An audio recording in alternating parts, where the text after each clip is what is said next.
ಮಲೆನಾಡಿಗರ ಬದುಕು ಉಳಿಸಲು ಜನಜಾಗೃತಿ ಯಾತ್ರೆಗೆ ಹರಿಹರಪುರ ಶ್ರೀಗಳಿಂದ ಸಮಾರೋಪ.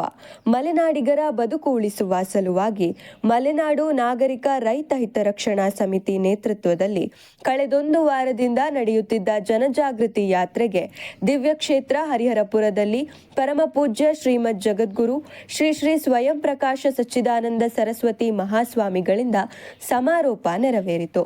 ಸಮಾರೋಪದಲ್ಲಿ ರೈತ ಹಿತರಕ್ಷಣಾ ಸಮಿತಿ ಈಗಾಗಲೇ ಕ್ಷೇತ್ರದಾದ್ಯಂತ ಹಂಚಿದ ಕರಪತ್ರವನ್ನು ಜಗದ್ಗುರುಗಳ ಮುಂದೆ ಒಮ್ಮೆ ಓದಲಾಯಿತು.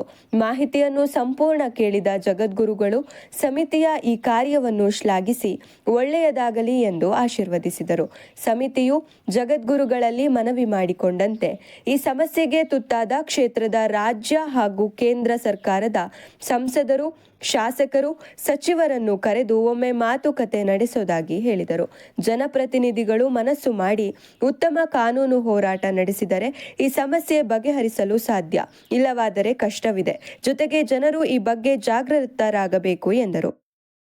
ಈ ಅಭಿಯಾನವು ವರ್ಷ ಪೂರ್ತಿ ನಡೆಯಲಿದ್ದು, ಇದರ ಮುಂದಿನ ಹಂತವಾಗಿ ಮನೆ ಮನೆಗೂ ಕರಪತ್ರ ತಲುಪಿಸಲಾಗುವುದು ಎಂದು ವಿವರಿಸಿದರು.